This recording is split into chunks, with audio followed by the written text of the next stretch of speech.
जीवन की दिव्यता और भव्यता को जानने के लिए आए हुए जिज्ञासु, एक दो लाइन प्रभु भक्ति की बहुत सुंदर बताई गई है। भक्ति पर्व चल रहा है। क्या जीत सकेगा काल उसे, क्या जीत सकेगा काल उसे, जो प्रभु की याद में जीता है। मिलता है प्रभु का प्यार उसे, जो प्रभु नाम का अमृत पीता है, जो प्रभु नाम का अमृत पीता है। हो हो हो हो हो हो हो हो हो हो। पंच परमेष्टि के नाम स्मरण का अमृत जिसने पी लिया है वह काल और कर्म दोनों को जीत लेता है। नवपद की महिमा का वर्णन बताते हुए, नवपद की महिमा क्या है, नवपद का महत्व क्या है, यह बताते हुए घटना आपके सामने आ रही है। भगवान महावीर के प्रथम पट्टधर शिष्य गणधर गौतम स्वामी ग्रामानुग्राम विचरण करते हुए राजगृही नगरी के बाहर गुणशील उद्यान में पधारे हैं और मगध सम्राट श्रेणिक उनके दर्शन वंदन एवं देशना श्रवण करने के लिए पहुंचे। देशना सुनी है और उस देशना के अंतर्गत नवपद की महिमा को सुना है। अब आइए किस प्रकार श्रीपाल कथानक का जन्म हुआ, कैसे निर्माण हुआ, उस घटना को हम आगे सुने। जैसे ही नवपद की महिमा को सुना है गणधर गौतम स्वामी के मुखारविंद से, यह सुनकर के श्रेणिक के मन में जिज्ञासा हो गई और हाथ जोड़कर के वंदन करते हुए पूछते हैं, भगवान अभी अभी आपने नवपद की महिमा का वर्णन किया है, परंतु किसने इस नवपद की आराधना की है और उसको कौन से फल की प्राप्ति हुई है। इस प्रकार उन्होंने जिज्ञासा व्यक्त की है। और देखिए, जिज्ञासा ही आविष्कार की जननी होती है। इस दुनिया में जो भी जितने भी शोध लगे हैं, जो कुछ भी हुआ उसके पहले किसी न किसी व्यक्ति की जिज्ञासा रही है। प्रश्न रहे कि ऐसा क्यों हुआ, इसके पीछे कारण क्या है, ऐसा क्यों होता है। इस प्रकार कहीं न कहीं जिज्ञासा होती है और उस जिज्ञासा के फलस्वरूप कुछ न कुछ नई चीज सामने आती है। जैसे गौतम स्वामी की जिज्ञासा ने आगमों का निर्माण किया और श्रेणिक की जिज्ञासा ने श्रीपाल कथानक का निर्माण किया। आपको जिज्ञासा होती है और क्या निर्माण करते हैं? जिज्ञासा होती या नहीं? जिज्ञासा होती नहीं, करते ही नहीं। जिज्ञासा तो है लेकिन करते ही नहीं, पूछते ही नहीं है। बस सुन लिया, सुन करके छोड़ करके चले गए। ये सुनना नहीं है, टाइम पास मात्र होता है। सुनो, लेकिन कैसे सुनो, उसको सुन करके भीतर में ग्रहण करो, उसके ऊपर चिंतन मनन करो और कुछ न कुछ जो चीज नहीं समझ में आती है गुरु से जाकर के समाधान प्राप्त करो। जाकर के पूछो उनको कि आज आपने ये बात फरमाई, ये समझ में नहीं आई है, अच्छी तरह से समझना चाहते हैं। बंधुओं, ऐसी जिज्ञासा करेंगे तो ही सुनाने वाले को भी लगता है कि सुनने वाले ने सही ढंग से सुना है। सुनने के बाद जिज्ञासा होनी ही चाहिए, तो ही वो सुनना सार्थक होता है। जैसे श्रेणिक ने सुना और जिज्ञासा हो गई तो नया कुछ मिला है, तो आप भी जिज्ञासा कीजिए। परंतु जिज्ञासा शून्य नहीं है, हर एक को जिज्ञासा तो होती है, लेकिन कैसी जिज्ञासा होती है आपकी? कोई भी नए साधु साध्वी आए तो क्या जिज्ञासा होती है? मार साहब आप कठारा, हाँ, कौन से गांव के, आपने क्या पढ़ाई की, फिर आपने दीक्षा ही क्यों ली, संसार शादी क्यों नहीं की, ये इस प्रकार की जिज्ञासा होती। एक दूसरे को मिलते तो क्या जिज्ञासा होती है? कितना बेटी कितना बेटा, किरो ब्याह हुयो, किरी बहू आई, कठुन आई, कई लाई, ये सब इस प्रकार दुनिया भर की जिज्ञासा आपको होती है। लेकिन जिज्ञासा ऐसी करो, ये जिज्ञासा कर्म बंद कराने वाली है, लेकिन ऐसी जिज्ञासा जो आत्मा का समाधान कर दे, हमारे मन का समाधान नहीं, आत्मा का समाधान कर दे कि जीवन कैसे जीना है, इस संघर्षमय इस जीवन, इस संसार में हम जी रहे हैं, परंतु हम कैसे शांति से, आनंद से कैसे जीवन जी सकते हैं, हम कर्मों से कैसे बच सकते हैं, हम कषायों से कैसे बच सकते हैं, अपने असाता और अशुभ कर्मों की निर्जरा हम कैसे कर सकते हैं, इस प्रकार की आप जिज्ञासा कीजिए, उसका समाधान आपको जरूर मिलेगा। तो जिज्ञासा जहाँ है वहाँ पर कुछ न कुछ नया आविष्कार जरूर होता है। तो यहाँ पर श्रेणी की जिज्ञासा व्यक्त हुई है और गणधर गौतम स्वामी ने उसके फलस्वरूप श्रीपाल कथानक का वर्णन किया है, जो हमारे जैन धर्म दिवाकर पूज्य श्री चौथमल जी महाराज साहब, जिन्होंने 732 गाथा के अंदर ये श्रीपाल चरित्र का वर्णन किया है। बहुत ही सुंदर, बहुत ही रोचक वर्णन उन्होंने यहाँ पर किया है। इसी प्रकार रत्नशेखर सूरी जी महाराज साहब, उन्होंने भी इसका वर्णन किया है, श्रीपाल कथानक का वर्णन किया है। तो आइए यह घटना शुरुआत करते हैं।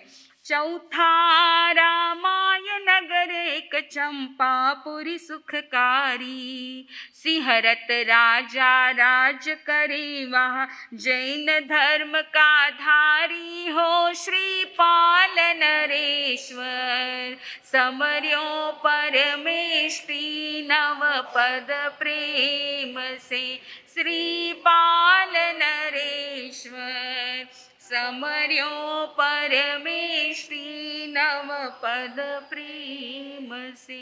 गणधर गौतम स्वामी फरमाते हैं राजा श्रेणिक से, उस काल उस समय में चंपापुरी नाम की नगरी थी, जहाँ पर सिंहरत नाम के राजा राज्य करते थे, जो राजा के समस्त गुणों से युक्त ऐसे शूरवीर सिंहरत राजा थे। उनकी कमल प्रभा नाम की महारानी थी, जो समस्त स्त्रियोचित गुणों से, रानी के गुणों से युक्त ऐसी कमल प्रभा महारानी थी।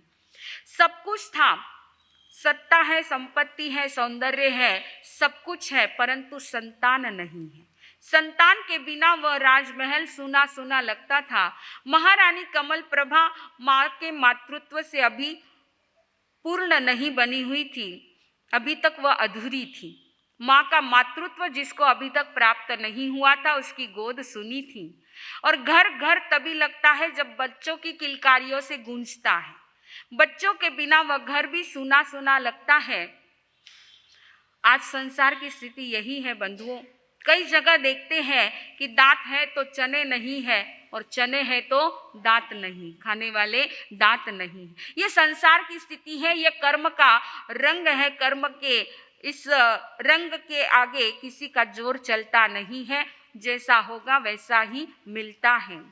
बगीचे के अंदर बहुत तरह तरह के पेड़ पौधे लगे हुए हैं, लेकिन उस पर एक भी फल या फूल नहीं है, तो वह बगीचा कैसे लगता है? सूना सूना लगता है। वैसे ही बच्चों के बिना घर यह सूना सूना लगता है। जब तक संतान घर में नहीं आती है, तब तक उसके लिए कितना कितना पुरुषार्थ करते हैं, कितना कितना प्रयत्न करते हैं संतान की प्राप्ति के लिए। पुत्र प्राप्ति के लिए लोग क्या क्या नहीं करते हैं। अरे मंत्र तंत्र, पीर फकीर, पत्थर पत्थर पूछते हैं लोग, कहाँ कहाँ पर जाकर के क्या क्या इलाज करते हैं, कितनी कितनी मन्नतें मांगते हैं। एक घटना याद आ रही है मुझे, आगरा की सत्य बनी हुई घटना। संतान प्राप्ति के लिए बहुत प्रयत्न किए, सब कुछ इलाज किए, परंतु कुछ हुआ नहीं है। आखिर किसी अघोरी बाबा के चक्कर में फंस गए। सत्य बनी हुई घटना है आगरा की। अघोरी बाबा के चक्कर में फंस गए और उसने कहा कि किसी बच्चे के ताजे खून से स्नान करेगी तो ही इसको संतान हो सकती है, वरना नहीं हो सकती। दोनों पति पत्नी ने सोचा कि नहीं नहीं, ऐसा तो इलाज नहीं करना है। किसी के घर का चिराग बुझा करके हमें अपने घर में चिराग जला करके कौन सा सुख मिलने वाला है, ऐसा तो नहीं करना है। परंतु कामना, इच्छा बड़ी बलवान होती है, और उस इच्छा के कारण, उस कामना के कारण आखिर बहुत मन को मनाया, आखिर मन नहीं माना। एक दिन वह कुकृत्य उन्होंने कर लिया। पड़ोसी का ही छोटा सा बालक था, बड़ा सुंदर बालक था, उसको मार के उसके खून से उस बहन ने स्नान किया है। और आखिर क्या हुआ? कुछ ही घंटों के बाद में उनका यह कुकृत्य सामने उजागर हो जाता है, उसका विस्फोट हो जाता है, दोनों को जेल की हवा खानी पड़ती है। क्या मतलब हुआ? क्या मतलब हुआ? अरे देवी देवता के पास जाकर मन्नत मांगते हैं कि संतान चाहिए, संतान चाहिए, परंतु देवी देवताओं के पास धन की तरह पुत्रों का खजाना थोड़ी भरा हुआ है जो उठा करके आपको दे देंगे। परंतु पता नहीं लोगों के मन में ये धारणा कब से चली आ रही है। अभी नवरात्रि के अंदर भी क्या करते हैं, कुल देवी के मंदिर में जाएंगे, वहाँ राजस्थान में जाएंगे और कुछ न कुछ मांगते ही रहते हैं, कुछ न कुछ मांगते ही रहते हैं। एक दूसरी सत्य घटना मुझे याद आ रही है, अहमदाबाद की घटना। पूज्यवर कई बार फरमाते थे इस घटना को कि बेटा चाहिए। पहले 2 बेटियां थी, परंतु बेटा चाहिए, और पता नहीं ये बेटे के पीछे न जाने कितनी लाइन भी लग जाती है। बस बेटा चाहिए, कुल दीपक चाहिए, कुल को, वंश को चलाने वाला चाहिए। ऐसी एक भावना घर के जो भी लोग हैं, बुजुर्ग लोग हैं या जो भी लोग हैं, उनकी एक भावना रही कि कुल दीपक चाहिए। बहुत इन्होंने प्रयास किए, परंतु ऐसे ही वो भी कुलदेवी के मंदिर में जाकर के उन्होंने मन्नत मांगी कि हे देवी माँ, आपकी कृपा से यदि बेटा हो गया तो हम दोनों पति पत्नी जो है नाक रगड़ते हुए इस पहाड़ी पर चढ़ करके आपके मंदिर में आएंगे और पूजा करेंगे। इस प्रकार उन्होंने मन्नत मांगी है और देवी योग से एक नहीं 2 पुत्रों की प्राप्ति हो गई। अब तो इतनी खुशियां माँ बाप को मिल गई है कि एक नहीं भगवान ने दिए, 2-2 पुत्र दे दिए। सारा ध्यान उन पुत्रों के प्रति है, पुत्रियों के प्रति कोई ध्यान नहीं है। और अक्सर देखा जाता है लड़की बड़ी है और बाद में अगर लड़का हो जाता है तो सारा माता पिता का, परिवार वालों का ध्यान, लाड़ प्यार सारा उस लड़के के प्रति, वो लड़की के प्रति कोई ध्यान नहीं होता है। तो यहाँ पर भी ऐसे ही हुआ, लड़कियों के प्रति कोई ध्यान नहीं दिया गया। वह अपने आप पढ़ाई करके आगे अपने कार्य में आगे जुट चुकी हैं। इधर जो है दोनों लड़के युवा हुए हैं। अति लाड़ प्यार का परिणाम देखिए कि वह बड़ा लड़का जो है उसने इंटरकास्ट लव मैरिज कर लिया, वापिस माँ बाप के पास आने का कोई काम नहीं। दूसरा छोटा बेटा था, उसने अपने जात में शादी की, लेकिन वह उसकी पत्नी जो है सास ससुर की सेवा नहीं करती है, ना ही ध्यान देती है। दोनों लड़कियों की शादी हो चुकी थी, एक लड़की बॉम्बे में रहती है, एक लड़की राजकोट रहती है। बॉम्बे वाली बेटी के घर माता पिता रहते हैं क्योंकि यह बेटा बहू उनको संभालते नहीं है। आखिर बेटी के घर दोनों माँ बाप हैं, माता पिता को दोनों को मन में बड़ा दुख हो रहा है कि हमने जन्म से इन दोनों लड़कियों के प्रति ध्यान नहीं दिया जितना ध्यान लड़कों के प्रति दिया। आखिर आज सार संभाल कौन कर रही है? लड़कियां ही कर रही है। एक दिन माँ ने बड़ी बेटी से कहा, बॉम्बे वाली बेटी से कहा जिसके घर में रहते थे, कि बेटा मन में बहुत वेदना है, बस सोच रही हूँ कि एक बार तुमसे तो मैं क्षमा मांगती ही मांगती हूँ, लेकिन छोटी बेटी से भी एक बार मिलना चाहती हूँ, उससे क्षमा याचना करना चाहती हूँ, क्योंकि तुम दोनों ने ही हमारी वृद्धावस्था में जो है तुम दोनों ने ही ध्यान दिया है, इसलिए उससे भी मिलना चाहती हूँ। माँ ने भावना व्यक्त की। बेटी ने कहा कोई बात नहीं माँ, मैं तुम्हें राजकोट लेकर के चलती हूँ। माता पिता को लेकर के बेटी राजकोट जा रही है और अचानक रास्ते के बीच में ही माँ की तबीयत खराब हो गई। माँ की तबीयत बहुत खराब हो गई। रास्ता जंगल का रास्ता था, क्या करे, आखिर ऊपर के जो भी उपचार थे वो किए हैं, परंतु कहते हैं आयुष्य के आगे किसी का कुछ चलता नहीं है। माँ की अंतिम सांस वहाँ पूर्ण हो चुकी है, माँ का देहावसान हो गया है। यह देख कर के उस बेटी को बहुत दुख हुआ और उसने तुरंत जो है अपने बड़े भाई को फोन करके कहा कि भैया इस प्रकार की घटना, अघटित घटना हो चुकी है, हम यहाँ पर हैं, आप जल्दी आ जाइए। तब देखिए वो बेटा क्या जवाब देता है। वो बेटा कहता है बहन मैं अभी बहुत जरूरी मीटिंग में हूँ, मैं आ नहीं सकता हूँ, मैं पैसे भेज दूंगा, आप अंतिम संस्कार तुम ही कर दो। क्या स्थिति है ये, क्या स्थिति है ये? अरे जिस बेटों के लिए नाक रगड़ते रगड़ते माँ बाप पहाड़ी पर चढ़ करके मंदिर में गए थे, आज वो बेटा अंतिम संस्कार करने के लिए भी आ नहीं पाया है। ये स्थिति है, ये संसार की स्थिति है, सत्य बनी हुई घटना है बंधुओं। पिता रोने लगे हैं, तब उस बेटी ने समझाया पिताजी आप रोइए मत, बेटा और बेटी कोई फर्क नहीं पड़ता, मैं हूं ना, मैं सारी माँ की अंतिम क्रिया मैं करूंगी। यह स्थिति है संसार की, बस बेटा चाहिए, कुल को चलाने वाला बेटा चाहिए। अरे बेटे के पीछे क्या क्या करेंगे आप लोग। आगमों में भी वर्णन आता है, गत सुकुमाल के लिए कृष्ण ने हिरण्यगमेशी देवता की आराधना की थी, सुभद्रा ने हिरण्यगमेशी देवता की आराधना की। अरे देवी देवता की आराधना करके बेटा हो भी जाता है, परंतु वह बेटा आपके लिए सुख देगा ही, इसकी कोई गारंटी नहीं है। 90% हम देखते हैं कि वो बेटे माता पिता को सुख नहीं दे पाते हैं। कुछ कुछ बच्चे आज है भी ऐसे भी हैं कि जो माता पिता के लिए अपना सुख न्यौछावर कर देते हैं, ऐसे भी हैं, लेकिन बहुत कम परसेंटेज है। तो जो भी हो, पुत्र हमारे कुल को चलाने वाला है या हमारे वंश को चलाने वाला है, ये बात कभी मत सोचना। किसका वंश चला है? शांतिनाथ भगवान को कितने करोड़ों बेटे थे, रावण को करोड़ों बेटे थे, किसका वंश चला है किसी का वंश का कुछ अता पता है? अभी कुछ भी नहीं है। फिर क्यों बेटे के पीछे, बेटा और बेटी एक ही है, उसके पीछे इस प्रकार की घटनाएं घटित हो जाए।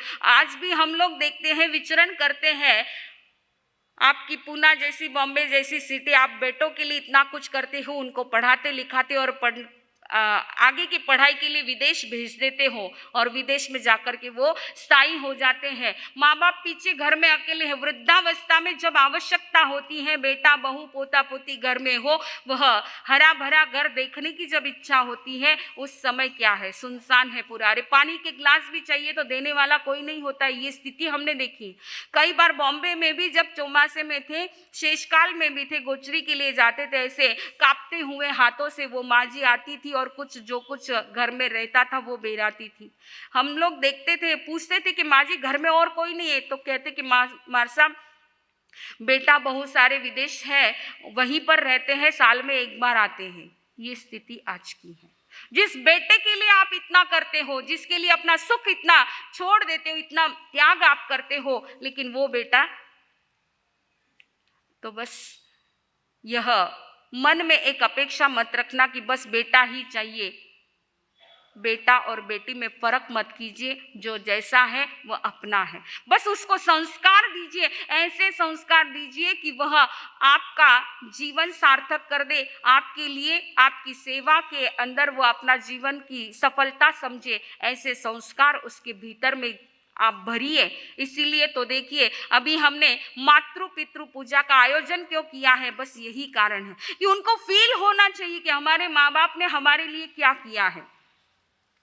जन्म देकर के जो हमको जीवन दिया है, इससे बड़ा उपकार और क्या हो सकता है? ये फीलिंग उनको भीतर में, ये फीलिंग होनी चाहिए। इसीलिए आज माता बंधुओं, ये अवसर बिल्कुल मत छोड़ना। जो भी है सुनने वाले और ऑनलाइन सुनने वाले भी सभी ध्यान रखें। 2 तारीख को जो मातृ पितृ पूजा का एक बहुत सुंदर ये आयोजन है, एक भावनात्मक आयोजन है। बस इसीलिए है कि परिवार टूटे नहीं, हमारा परिवार सुरक्षित रहे, हमारा परिवार संगठित रहे, इसीलिए ये आयोजन किए जाते हैं। तो बस बेटा और बेटी में फर्क ना करते हुए और बेटे के लिए कोई किसी की आराधना न करते हुए, महारानी कमल प्रभा जो है, उसको भी मन में इच्छा थी कि एक संतान की प्राप्ति हो, लेकिन उसने कहीं पर कोई मंत्र तंत्र और कोई मंदिर पूजा आदि नहीं की है, परंतु दान पुण्य धर्म के इस आराधना के द्वारा एक दिन जो है महारानी कमल प्रभा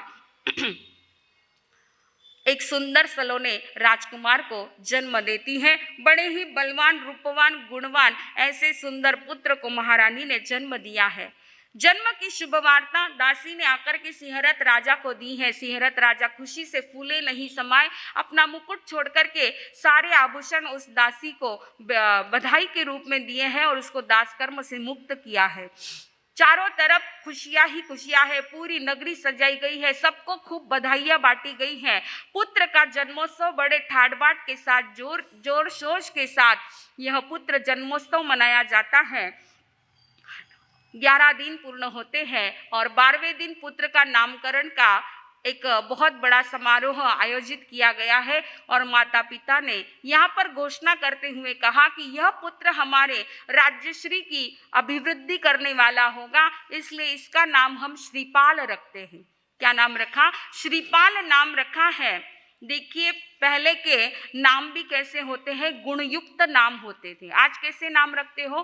नेट के आधार पर नाम रखते हो, चिंटू पिंटू कुछ ना कुछ नाम रख देते हो। अरे कोई अर्थ होता है क्या? क्या चिंटू का अर्थ क्या होता है? पिंटू का अर्थ क्या होता है? कोई अर्थ नहीं होता है।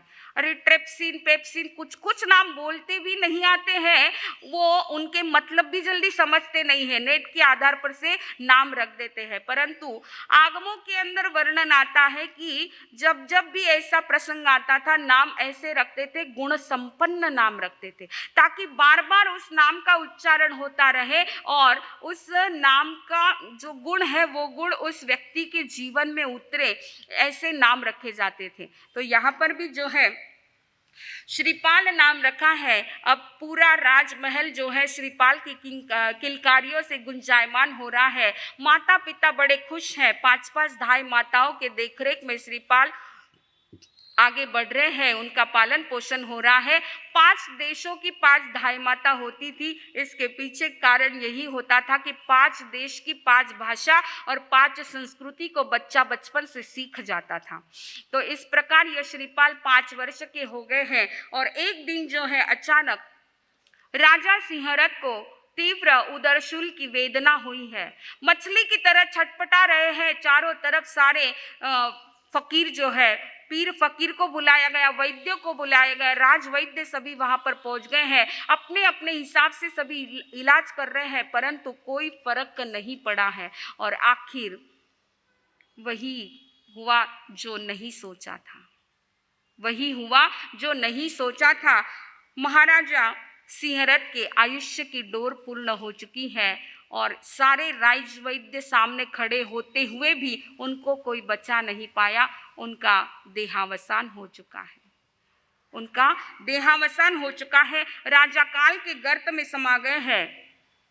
मौत की कोई निश्चित तारीख नहीं होती है, ना ही कोई निश्चित समय होता है, वह तो जब आनी रहती है आ जाती है। इसलिए कहा है, मुद्दई लाख बुरा चाहे तो क्या होता है, वही होता है जो कि मंजूरे खुदा होता है। बस कर्म के आगे किसी का जोर चलता नहीं है। कोई लाख करे चतुराई, कर्म का लेख मिटे नारे भाई, कर्म का लेख मिटे नारे भाई। कितने दिन का स्थिरवास यहाँ, आखिर तो जाना पड़ता है। इस बसे बसाए डेरे को एक रोज उठाना पड़ता है, एक रोज उठाना पड़ता है। माता मेरी व पिता मेरे, पत्नी मेरी सुत मेरा है, तज करके सारे संबंधों को, तज करके सारे संबंधों को असहाय सिधाना पड़ता है, असहाय सिधाना पड़ता है। इस बसे बसाए डेरे को एक रोज उठाना पड़ता है। महारानी कमल प्रभा के ऊपर अचानक यह वैधव्य का दुखों का पहाड़ टूट पड़ा है। अरे बरसों के बाद तो ये खुशियां मिली थी, संतान नहीं थी, संतान हुई है, इतनी खुशियां मिली और भाग्य ने वो भी छीन ली है, भाग्य ने वो खुशियां भी छीन ली है। इस प्रकार महाराज के अचानक चले जाने से महारानी कमल प्रभा बहुत दुखी हो चुकी है कि अब ये क्या हो गया है, ऐसे कैसे हो गया है। इसलिए कहते हैं की स्त्रीला जगण्यासाठी चिमुटभर मात्र कुंकू पुरतं, स्त्रीला जगण्यासाठी चिमुटभर मात्र कुंकू पुरतं, तेवढं वजा केलं तर खाली काय उरतं, तेवढं वजा केलं तर खाली काय उरतं, काहीच उरत नहीं। पति के चले जाने से महारानी कमल प्रभा अत्यंत दुखी हो चुकी है। और देखिए आज भी इतिहास के अंदर कई ऐसे उदाहरण हमने देखे हैं कि इस प्रकार असमय में वैधव्य का दुख जिन्होंने झेला, परंतु नारी सन्नारी वही होती है जो अपने दुखों का रोना रोते नहीं बैठती है, कर्तव्य पथ पर आगे बढ़ती है। हमने देखा है माता हुल्सा के जीवन में भी सेम यही घटना घटित थी। हमारे गुरुदेव बालक गोटीराम मात्र 5-7 वर्ष के थे, 5 वर्ष के थे और इसी प्रकार पिता का देहावसान हुआ। यहाँ पर भी वही घटना, लेकिन माता हुल्सा ने भी अपने वीरत्व का परिचय दिया। इसी प्रकार महारानी कमल प्रभा भी बस अब सोच रही है कि मुझे श्रीपाल की सुरक्षा करनी है, श्रीपाल को संस्कारित करना है, मेरा कर्तव्य यह है। अब मुझे माता और पिता दोनों की ड्यूटी देनी है और किस प्रकार महारानी कमल प्रभा अब श्रीपाल के जीवन की सुरक्षा कैसे करती है, उनको संस्कारित करने के लिए क्या कदम उठाती है, उनकी सुरक्षा के लिए क्या कदम उठाती है, अवसर आने पर हम इसको देखेंगे। बोलिए भगवान महावीर।